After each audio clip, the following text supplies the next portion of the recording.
Le crédit documentaire est un outil essentiel dans le commerce international. Il est également connu sous le nom de lettre de crédit. Il offre un mode de paiement sécurisé aux acheteurs et aux vendeurs. Ceci est réalisé en impliquant une banque tierce. Cette banque garantit le paiement au vendeur. La condition est que le vendeur remplisse toutes les conditions du crédit.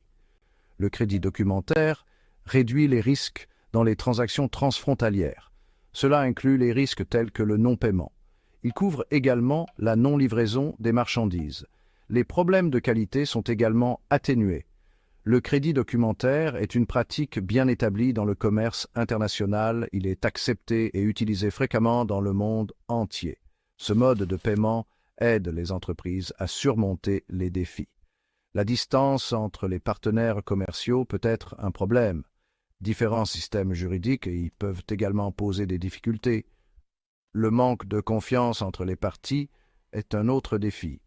Le crédit documentaire répond à tous ces problèmes. Le crédit documentaire est parfois appelé le moteur du commerce international. Cela souligne son importance. C'est un instrument vital. Il garantit des transactions transfrontalières fluides et sécurisées.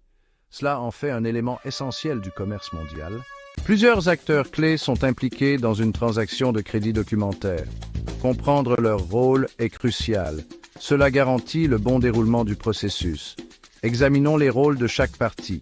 L'importateur est l'acheteur dans la transaction. Il lance le processus. L'importateur demande un crédit documentaire à sa banque.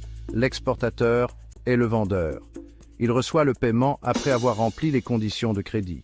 La banque émettrice agit pour le compte de l'importateur. Elle émet le crédit documentaire à l'exportateur.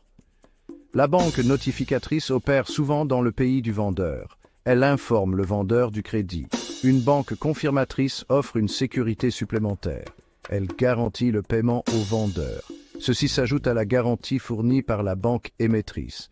La banque désignée gère le paiement.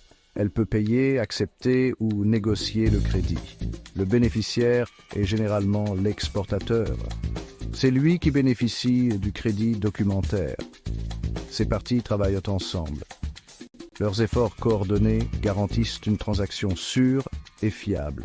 Le crédit documentaire fonctionne sur un système de conditions spécifiques. L'acheteur et le vendeur acceptent ces conditions. Cet accord est établi avant que la transaction n'ait lieu. La banque émettrice fournit une garantie de paiement. Cette garantie est destinée au vendeur. Cependant, elle est subordonnée à la satisfaction de certaines conditions. Le vendeur doit présenter des documents spécifiques à la banque. Ces documents servent de preuve. Ils montrent que le vendeur a rempli les conditions du crédit. Les documents comprennent généralement une facture commerciale. Un connaissement est également requis. Cela prouve l'expédition. Une liste de colisage est un autre document essentiel. Celle-ci répertorie le contenu de l'envoi. D'autres documents peuvent être requis. Cela dépend de la nature des marchandises et de l'accord. Il existe différents types de crédits documentaires. Chacun répond à des besoins différents. Ils offrent différents degrés de sécurité. Ils offrent également différents niveaux de flexibilité. Le crédit irrévocable offre une sécurité élevée. Il ne peut être modifié ou annulé, sauf si les deux parties sont d'accord. Le crédit révocable offre moins de sécurité. La banque émettrice peut le modifier ou l'annuler. Le crédit confirmé offre une couche de sécurité supplémentaire. Une banque confirmatrice garantit le paiement. Ceci s'ajoute à la garantie de la banque émettrice. Le crédit transférable est utilisé dans les chaînes d'approvisionnement. Le crédit transférable permet au bénéficiaire de transférer le crédit. Il peut en transférer une partie ou la totalité. Ce transfert est destiné à un tiers. Le crédit à vue est payable sur présentation des documents. Le crédit à terme, en revanche, est payable ultérieurement. La date de paiement est précisée dans les conditions de crédit. Comprendre ces types est crucial. Cela permet aux entreprises de choisir l'option la plus appropriée. Ce choix dépend de leurs besoins spécifiques et de leur appétence au risque. Section 5. Documents requis. Le respect des exigences documentaires est crucial. Ces documents servent de preuve. Ils montrent que le vendeur a rempli les conditions du crédit. Chaque document joue un rôle précis. Une facture commerciale est essentielle. Elle détaille les marchandises impliquées dans la transaction. Elle décrit également les conditions de la vente. Le connaissement est un autre document crucial. Il sert de preuve d'expédition. Une liste de colisage est nécessaire. Elle détaille le contenu de l'envoi. Cela permet de vérifier les marchandises. Une police d'assurance est généralement requise. Elle couvre les marchandises pendant le transport. Des certificats d'origine et de qualité sont souvent nécessaires. Ceux-ci vérifient l'origine et la qualité des marchandises. Les documents douaniers sont essentiels pour le dédouanement à l'importation et à l'exportation. Section 6. Processus de paiement. Le processus de paiement est simple et sécurisé. Une fois que le vendeur a expédié les marchandises, il rassemble les documents requis. Ces documents sont ensuite présentés à sa banque. Il peut s'agir de la banque notificatrice ou de la banque désignée. La banque examine les documents, elle vérifie s'ils sont conformes aux conditions du crédit. Si tout est en ordre, la banque émettrice est informée. La banque émettrice procède alors au paiement. Le moment du paiement dépend du type de crédit. Pour les crédits à vue, le paiement est immédiat. Il est effectué sur présentation des documents conformes. Pour les crédits à terme, le paiement est effectué ultérieurement. La date de paiement des crédits à terme est prédéterminée. Elle est précisée dans les conditions du crédit. Ce processus garantit que le vendeur reçoit le paiement. Ceci est garanti tant qu'il remplit ses obligations. Section 7. Coûts et frais. S'engager dans une transaction de crédit documentaire implique des coûts. Ces coûts sont associés aux services fournis.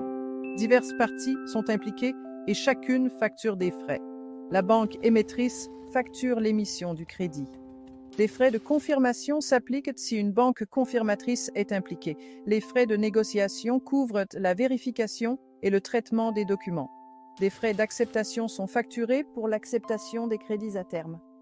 En règle générale, l'acheteur et le vendeur se partagent ces coûts. Cependant, la répartition précise des coûts peut être négociée. Il est crucial de tenir compte de ces coûts.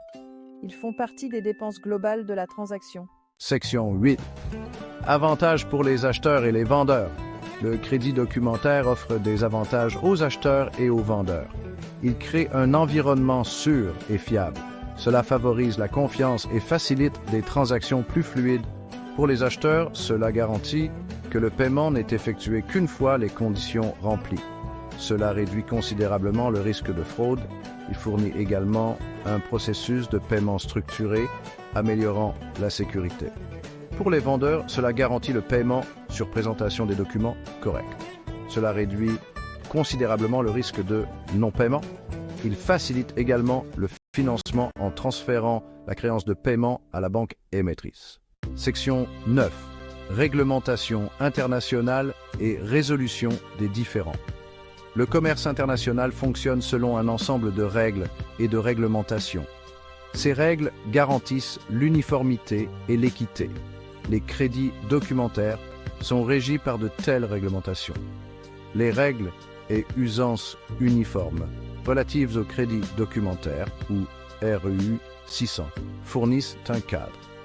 Ces règles, publiées par la Chambre de commerce internationale, ou CCI, uniformisent les pratiques. Elles garantissent la cohérence dans le traitement des crédits documentaires à l'échelle mondiale. En cas de désaccord, un mécanisme de règlement des différends est en place. La CCI propose le système DocDex spécifiquement pour les litiges relatifs au crédit documentaire.